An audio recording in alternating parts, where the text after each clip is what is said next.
Bismillahirrahmanirrahim.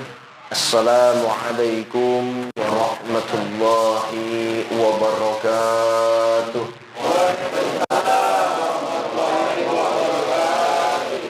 Alhamdulillah.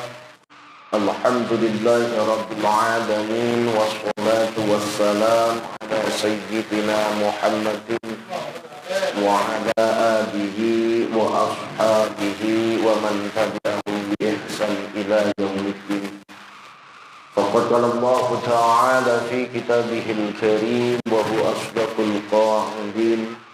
Subhanaka la ilma lana illa ma 'allamtana innaka antal alimul hakim.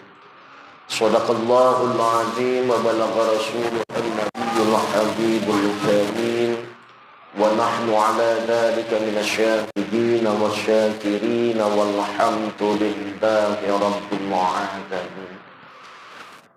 Mungkin ini nanti dalam pengajian ini mungkin agak sedikit bahasanya dicampur-campur, Pak. Ya, Pak. Kenapa? Terkadang saya suka memberikan sebuah penguat kepada teman-teman santri. Bagi kalian yang mondok lebih dari 4 tahun, silakan buka. Kenapa? Dokter kuliah sampai 4 tahun, 5 tahun, ketika dia lulus dia berani buka plang yang namanya dokter, namanya kantor pengacara. Jangan sampai kita ini sebagai santri nggak punya sebuah bentuk identitas yang akhirnya apa? Akhirnya orang ketika bertanya dalam sebuah permasalahan agama, permasalahan umat, bingung mau nanya ke siapa. Betul apa betul? Karena apa? Karena yang namanya permasalahan sebuah agama ini biasanya yang lebih bisa menjawab adalah para santri. Jangan sebuah legalitas doang tapi ngaji nggak bisa kalau santri itu. Baik. Kita sudah masuk di halaman 18. Silakan yang megang bukunya halaman 18 ya. Itu pada alinea yang kedua, An Syaikhil Abi Hasan Asy-Syadzili. Bismillahirrahmanirrahim. An Syaikhil Abi Hasan Asy-Syadzili. An Syaikhi saking Syekh Abi Hasan Asy-Syadzili kang bangsa Asy-Syadzili. Radhiyallahu anhu, radhiya moga-moga ngridhoi Allah anhu saking Syekh Abi Hasan Asy-Syadzili. Annahu sedune Syekh Abi Hasan Asy-Syadzili iku qala ngendika sapa Syekh Abi Hasan Asy-Syadzili. Qil, menakarlah kamu, wazniha, dan nimbanglah sapa sira ing maksa, bis sholati kelawan salat. Fa inih tahat, maka lamun rampung apa an-nafsu anil hududi saking pira-pira bagiane nafsu, fa'lam maka werulah sapa sira annaka stune sira iku sa'idta bahagia sapa sira. Wa illa lamun ora intahat anil hudud fabqi maka nangislah sapa sira.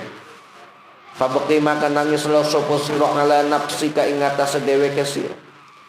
Idza jaror tatat kalanen melayu atau narik sapa sira rijalaka ing sikile sira ila sholat itu maka maring sholat jarron kelawan narik temenan. Fahal ra'aita maka ana tah ningali sapa sira habiban ing kekasih la yuridu kang orang ngarepaken sapa habib liqa'a habibihi kelawan ketemune kekasihnya habib. Qala ngandika sapa Allah taala haliluhur Allah. Inna sholata setuhune sholat ikutan nyegah apa as-sholah anil fahsya'i saking perkara keji wal munkari dan perkara munkar. Faman maka utawi sapane wong iku aroda ngarepaken sapa siman arifan yang tangarmu di sapa siman haqiqatahu ing pira-pira hakikate siman indallahi ing dalam sandinge Gusti Allah. Wa yanzura dan ningali sapa siman halahu ing tingkane siman ma'allahi ing dalam sertane Gusti Allah. Fal yanzur maka yaktin ningali sapa siman ila sholatihi maring salate siman. Imma bisukuni anak kalani kelawan tenang wal khusyu'i dan khusyuk. wa imma bil ghaflati dan terkadang kelawan lali, wal ajalatan dan terburu-buru atau tergesa-gesa. Fa illam takun maka lamun ora ana sapa sira bil wasfaini kelawan dua sifat as-sabiqaini kang dingin yang terdahulu, fahsyu maka ngawur sapa sira at-turaba ing tebu ala ra'sika ing atase kepalamu. Fa inna man maka stune wong jalasa kang lungu sapa siman sahibal miski ing wong kang duweni wangi misik, abaqo maka harum apa al miski alihi ngatasi man min rihihi saking mambune atau baunya misik. Fa inna sholata maka salat iku mujalisatullahi ta'ala gon lungguhe Gusti Allah ta'ala. Fa idza jalastahu maka tatkala lungguh sapa sira ing Allah, walam yahsul dan ora hasil sapa siman, walam yahsul maka lamun ora hasil laka kadwe sira minhu saking Gusti Allah apa asyai'un sesuatu apa dzalika mongkon-mongkonan walam yahsul laka ila akhir alal maradin ing atase gering fika ing dalam dirimu wa huwa utawi marid imma kibrun terkadang sombong au ujubun atau ujub au adamul adabi atau tidak adanya tata kerama. Qala ngendika sapa Allah taala mahalullah sa'asrafu an ayatil ladzi la yatakabbaruna fil ardi bighairil haq. Sa'asrafu bakal madingaken sapa ingsun an ayatin saking pira-pira ayat ingsun alladzina wong akeh alladzina ing wong kang akeh yatakabbaruna kang pada sombong sapa alladzina fil ardi ing dalam bumi bighairil haqqi kelawan tanpa ora hak.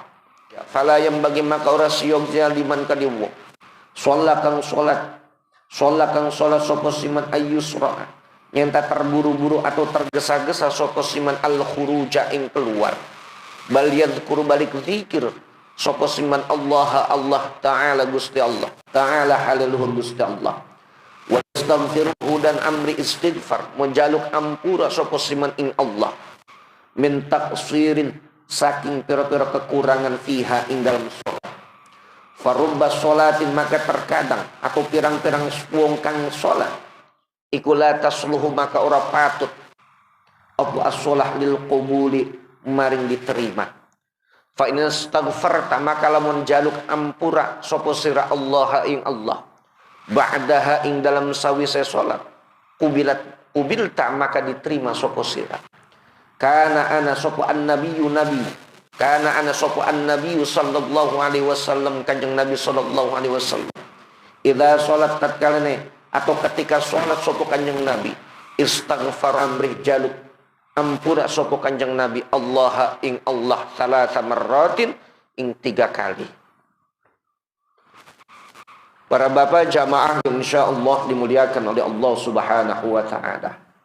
Dalam kesempatan kali ini kita membahas tentang bab muhasabatun nafsi, yaitu mengintrospeksi akan diri sendiri.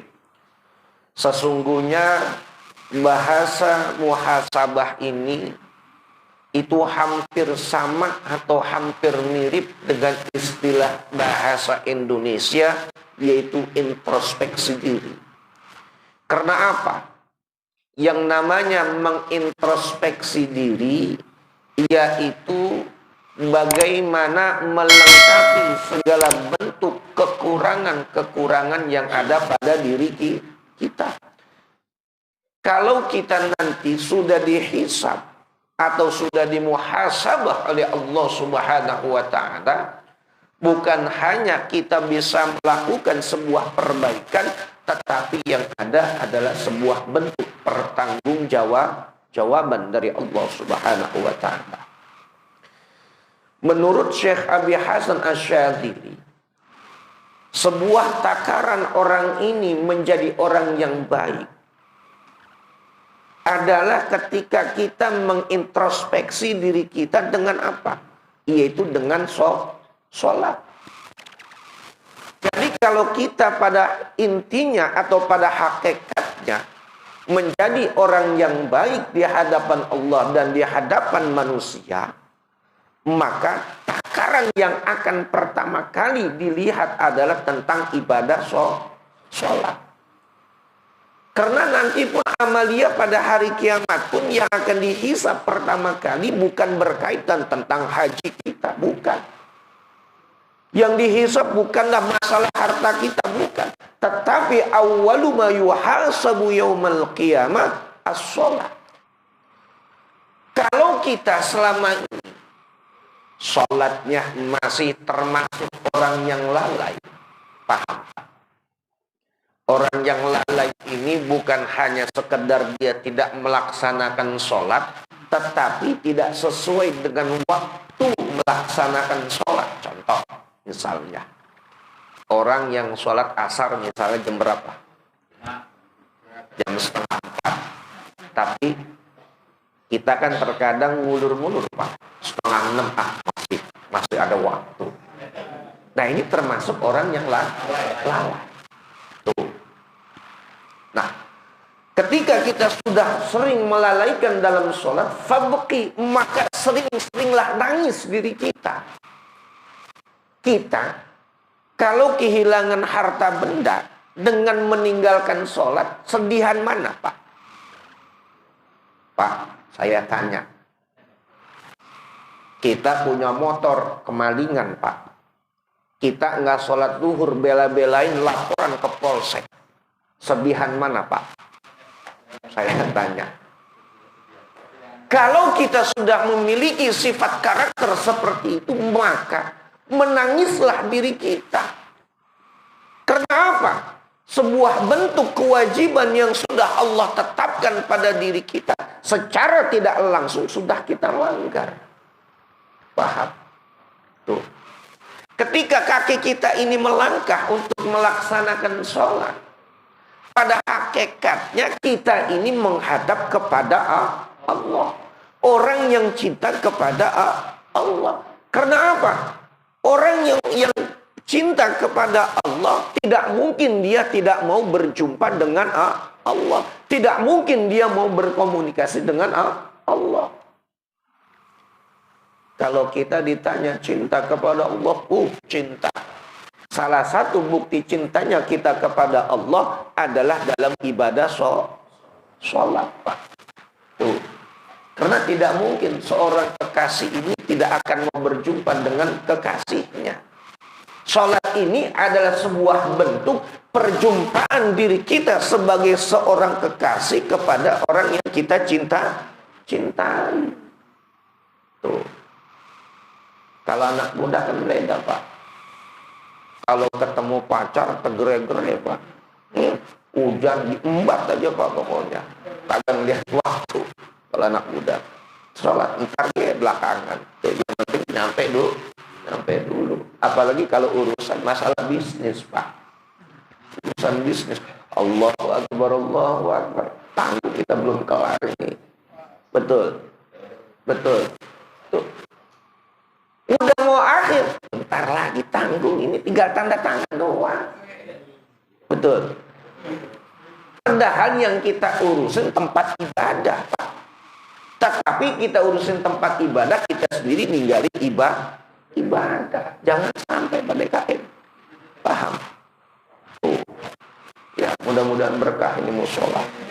Isinya penuh. Kenapa? Karena banyak yang namanya masjid di musola itu dibangun, tetapi kharabun minal huda, sepi dari petunjuk. Kita kadang-kadang masuk masjid, masuk musola, tempatnya mewah. Kadang-kadang masjid itu tempat destinasi wisata, Pak. Tempat foto-foto, betul, Pak. Tetapi nggak ada yang sholat, nggak ada yang ngaji, Pak. Betul. Ketimbang kecil tapi penuh. Nah, ini PR-nya nih. Makanya Allah Subhanahu wa taala dengan secara tegas mengatakan inna sholata tanha 'anil fahsya'i wal munkar. Sesungguhnya sholat itu adalah mencegah perbuatan keji dan munkar. Akan tetapi kenapa kok banyak orang yang sholat, penjahat semakin banyak? Banyak orang sholat kok nipu, masih jalan. Betul apa betul? Sholat jalan tetapi nyakitin orang terus ada. Apa yang salah sholatnya atau apanya? Kira-kira nih Pak, sholatnya siapa yang salah kira-kira? Berarti kitanya. Kenapa? Terkadang kita ini sholat bil ghaflati. Sholatnya ini lebih banyak apa? Banyak lupanya dan buru-burunya. Coba Allahu Akbar. Ingat sama Allahnya berapa menit? Ada 1 menit. Saya rasa cuma berapa detik Pak ukuran kita. Betul atau betul? Ketika imam waladdallin. Besok kemana nih? Nyari beras ya. Mana besok nanti utang ada yang datang lagi ke rumah. Tuh, macam-macam Pak. Akhirnya apa? Bil ghaflati, sholatnya dalam keadaan lupa. Kemudian wal ajalah, kemudian sholatnya pun terburu-buru. Coba saya tanya Pak, kalau kita sholat taraweh, kalau ada imam yang bacanya lama sama imam yang bacanya cepat, pilih yang mana? Wah, yang cepat Pak. Betul ya, Pak. Pasti yang dipilih yang cepat. Wah, mantap nih imamnya nih, ngepot nih. Berapa sholatnya? 11 rakaat. Mantap lagi 11. Betul. Betul. Nyari yang cepat apa yang lambat? Yang cepat ukuran kita. Coba Bapak sholat kalau di rumah. Pernah ngalamin sholat 10 menit? Pernah coba Pak? Sholat 10 menit. Bismillahirrahmanirrahim. Dinikmati. Alhamdulillahi Rabbil Alamin. Dinikmati 10 menit. Kita sholat 3 menit itu udah paling lama Pak. Itu dia sholatnya sholat isya berjamaah. Apalagi kalau ada urusan, imam baca panjang itu lama banget lagi. Udah pikirannya kemana-mana. Makanya kalau sholatnya seperti itu, jangan harap sholat kita ini akan diterima oleh Allah. Jangan harap sholat kita ini membawa sebuah dampak, sebuah nilai kebaikan untuk kita. Yang ada kosong. Makanya jangan bangga Pak ukuran kayak kita. Pak, saya mah sholatnya rajin. Pak, saya mah sodakonya banyak. Belum tentu sebuah amaliyah yang kita lakukan itu semuanya diterima oleh Allah Subhanahu wa ta'ala. Coba, amaliyah apa yang menjadi andalan kita nanti? Sholat bukan ahlinya. Sedekah orang dapat duit. Betul. Puasa setahun sekali, Pak. Orang kuat puasa sunnah. Tahajud. Molor yang ada kita, Pak. Kira-kira apa kita kalau ditanya malaikat munkar wa nakir, Pak, bekalnya? Apalagi nih saya lihat yang sepuh-sepuh nih, Pak. Udah umur 50 ke atas ini udah siap-siap, Ji. Siap-siap ente 50 ke atas. Benar Pak. Kenapa? Kalau kita selama ini sholat dalam kondisinya orang yang al-ghaflata, sering lupa, lalai dan terburu-buru, maka tangisilah diri kita. Kok selama ini saya sholat tidak merasakan bagaimana nikmatnya sholat? Kok saya selama ini sedekah berbuat baik kok nggak ada rasa nikmatnya dalam sebuah sedekah? Kalau kita sudah merasakan kurangnya, tidak merasakan sebuah kenikmatan itu, maka perlu diperbaiki lagi dalam sebuah ibadah. Tuh. Nah, ini pun laksana seperti apa? Kalau kita fa'in jalasa, fa'inna jalasa sahibul miski. Kalau kita bergaul dengan pedagang minyak wangi, secara otomatis kita pun akan kebagian wangi. Nah, sholat pun sama. Fa inna sholata mujalasatullahi ta'ala. Karena pada hakikatnya yang namanya sholat itu duduk bareng dengan Allah. Duduk bareng dengan Allah. Tetapi bagaimana etika kita ketika kita duduk bareng dengan Allah? Kita etikanya dengan orang yang lebih tua, menghormati. Sekarang etikanya kita ketika mujalasatullah, apa etika kita dalam sholat? At-tahiyatul mubarakatus. Coba dinikmati. At-tahiyat itu, luar biasa itu. Nah, kalau kita tidak selama ini dalam ibadah sholat kita tidak membuahkan sebuah efek yang positif untuk diri kita, berarti dikatakan di sini kita ini menunjukkan dalla dzalika 'alal marid, bahwa diri kita ini termasuk orang yang sakit. Bukan secara fisik, tetapi kita ini lebih banyak penyakit hati yang jarang kita ketahui. Kalau penyakit lahiriah, sering saya katakan, kita ini lebih paham, Pak. Sakit apa, Pak? Asam urat. Wah, saya tahu, orang saya ngerasain, Pak. Emang Bapak. Tapi kalau penyakit hati, ini yang tahu biasanya orang, Pak. Contoh, Bapak pelit, yang nilai pelit siapa? Orang, Pak. Pelit batu.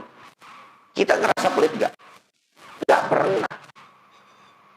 Ketika kita jahat sama orang, apa pernah kita berpikir kalau kita ini jahat? Gak pernah. Tetapi yang nilai itu jahat amat dia sama saya. Kok nitah? Kok menggibah? Tuh. Kan yang menilai orang lain. Kalau kita sudah banyak penyakit hatinya, jangan harap kita ini bisa menikmati manisnya duduk bersama Allah dalam sebuah media, yaitu ibadah sholat. Paham? Tuh. Ngajinya ngaji hati, Pak, ini. Tuh. Nah, penyakit hati apa?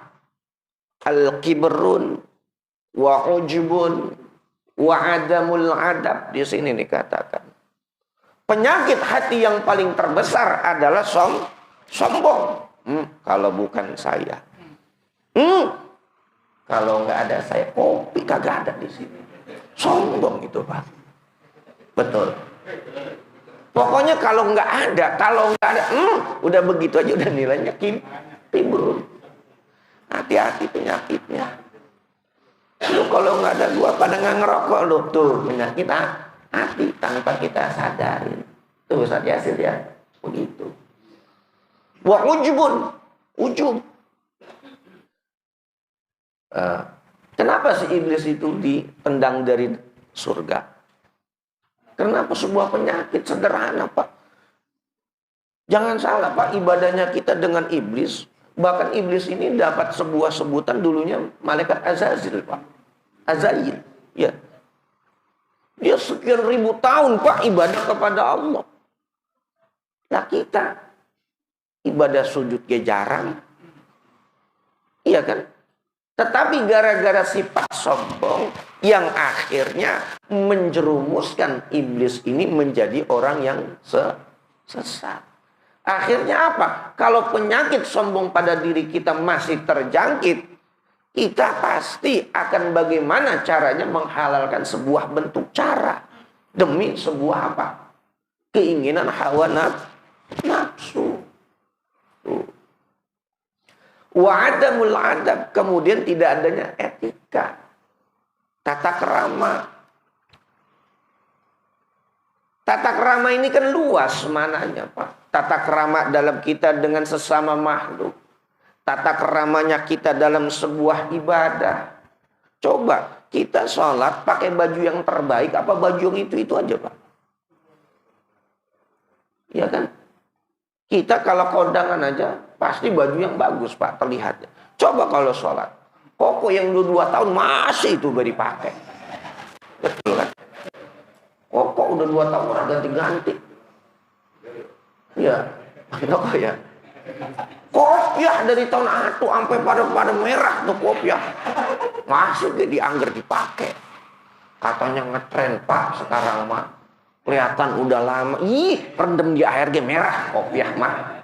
Jemur. Bener. Tuh. kita ibadah biasanya rada milih-milih. Contoh, kita kalau amal Pak, biasanya cari yang gede apa yang cari yang kecil? Nah, coba Pak, cari yang gede apa yang kecil? Pak Rohim, yang gede apa yang kecil?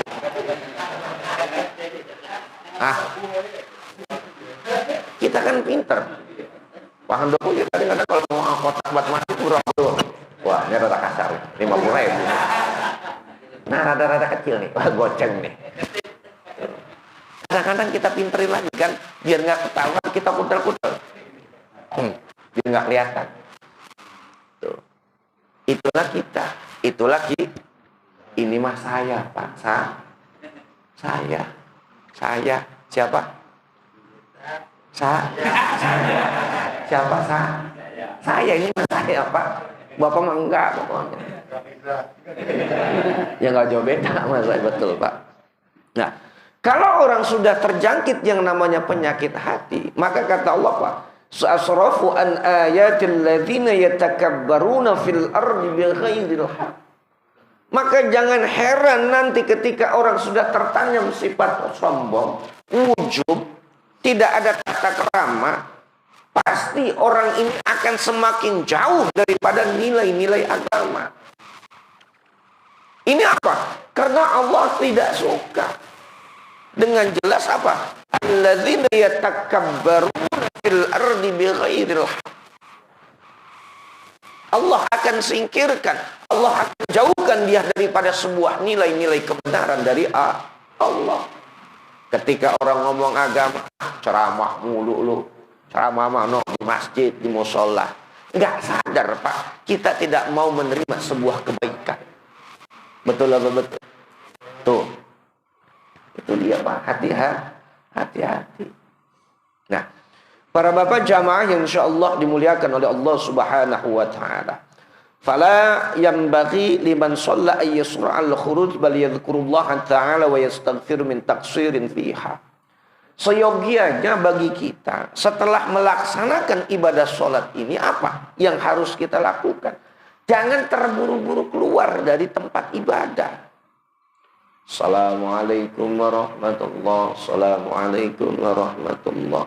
Minimal yadhkurullah, minimal zikir kepada Allah, au yastaghfiruhu, atau beristighfar memohon ampunan kepada Allah dari apa? Min taqsir fiha, dari segala bentuk kekurangan dalam ibadah sholat kita. Astagfirullahaladzim, ya Allah. Tadi barangkali saya lagi sujud, bukan ingat kepada engkau, tetapi ingat sama yang lainnya. Astagfirullahaladzim, ya Allah. Tadi saya nyakitin orang, tidak sadar saya. Astagfirullahaladzim, ya Allah. Tadi lagi takbir, saya bukan ingat sama engkau, ya Allah. Tuh, karena yang namanya zikir, yang namanya sebuah istighfar ba'da shalah adalah bagaimana menutupi segala bentuk kekurangan dalam ibadah sholat kita. Kenapa? Karena Rasulullah SAW idza astaghfirullah thalatha marrat. Rasulullah saja orang yang sudah dijamin masuk surga, orang yang sudah dijamin Allah ampuni segala dosa-dosanya. Habis sholat aja baca istighfar Pak. Baca istighfar. Kita ada sehari baca istighfar 100 Pak. Ada nggak 100 pada DKM? Ada. Orang jelas pada DKM. Jawabnya ini mah. Oh, baca istighfarnya. 100 kali ada sehari. Ada. Iya. Kenapa? Ukuran orang kayak kita yang malas ibadahnya, yang malas sholatnya, yang masih malas dalam segala bentuk hal, minimal mi'ata marrah kulla yaumin, 100 kali sehari. Kalau 100 kali kita orang yang mampu berpikir tentang alam akhirat, maka kita tidak akan pernah meninggalkan istighfar itu sehari 100 kali. Karena Rasulullah Shallallahu Alaihi Wasallam melakukan yang namanya istighfar adalah 100 kali. Tuh, ini di luar sholat. Bagaimana kita, Pak? Jaminannya apa kita? Kira-kira kalau ditanya malaikat munkar wa nakir, man rabbuka, jawabnya apa, Pak? Allah. Tuh apa ya? Ini kan pertanyaan alam gaib yang bocor, Pak, sampai sekarang. Betul kan? Nggak ada, Pak, pertanyaan yang bocor selain alam gaib, selain pertanyaan munkar wa nakir. Makanya saya, Pak, ngajar jadi guru, bocah pada nyontek, saya diemin, Pak. Kenapa? Alam gaib aja bocor, malaikat pada diem, apalagi bocah nyontek, saya diemin, Pak. Gitu aja, Pak. Pengen tahu ini Ali berani kagak di dunia, dia gagah bener, galak bener nih. Diintip, Pak, dengerin sama Sayyidina Ali. Sayyidina Umar, Pak, yang begitu banyak pahalanya, yang gagah luar biasa, sampai mendapatkan judul Al-Faruq bainal haqqi wal batil. Itu datang malaikat aja, Pak, kaget, Pak. Man rabbuka. Kaget, Pak. Sekelas sahabat, apalagi kelas ecek-ecekan kayak kita, Pak. Habis, Pak, injek-injek, Pak. Habis, bukan kita dipentungin, mah, Pak. Betul. Pernah coba, Pak, ke Kober, ke Anggrek? Pernah coba nggak malam-malam? Kuburin Pak Rohimah. Iseng-iseng berdua, Pak. Nengok kuburan kita, Pak. Tafakur di situ 15 menit aja, lihat kuburan aja. Ya Allah, pasti saya dikubur. Kira-kira pada gimana di dalam kubur ya? Enak apa kagak itu ya? Saya kira-kira enak apa kagak ntar ini? Pernah begitu, Pak? Lora. Saya mau yakin ke kuburan kepada iseng. Betul. Pada iseng, Pak. Tuh. Makanya salah satu dalam selanjutnya ini, kita ini dikasih penyakit yang namanya dosa yang paling besar. Salah satunya adalah penyakit ragu-ragu. Ini kan cobanya orang alim, Pak. Orang yang pintar cobanya penyakit ragu-ragu. Kenapa? Penyakit ragu-ragu ini bukan penyakit ketika kita udah betul apa belum, udah betul apa, bukan hanya itu, Pak. Tetapi kadang-kadang kita ragu. Contoh, para santri kalau dia melakukan dosa itu digoda, Pak, sama setan. Ingat dosa lu nggak pantas ngomong begitu, ngomong benar. Betul apa betul? Akhirnya apa? Ngedon, Pak. Iya. Jadi setan itu kadang-kadang, Pak, ada manfaatnya, ada buruknya, Pak. Buruknya ngajak kita maksiat, maslahatnya, Pak, ngingetin kita dosa. Benar gak? Coba Bapak kalau lagi benar. Dosa mulu ya. Ya kan? Gimana? Tuh diingetin. Malu, saya mah gak cocok kalau ngomong di masjid. Gak cocok ngomong di musola. Kenapa? Dosa saya banyak. Gak pede saya. Diingetin, Pak. Makanya orang kayak kita banyak-banyak istighfar. Kam fika minal qawamin fa idza uridta 'alaiha al-waridat ila akhir wallahu a'lam bis. Tuh ngajinya enggak lama, Pak, di sini. Pak, ngopi, Pak, ngerokok, biar ngantuk. Saya lihatin Bapak enggak ada yang ngerokok. Ya. Baik, ada pertanyaan? Tanya ada? Alhamdulillah. Ngaji mah jangan lama-lama, Pak. Yang penting ngopi sama jaburan, Pak. Tuh, yang penting ngaji mah itu.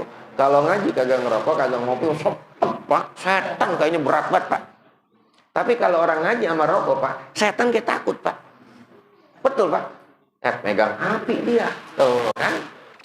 Kalau gua dekat disundut gua nih. Tuh. Akhirnya apa ngejauh? Akhirnya matanya seger. Itu bagian ngerokok gitu ya. Wallahu a'lam.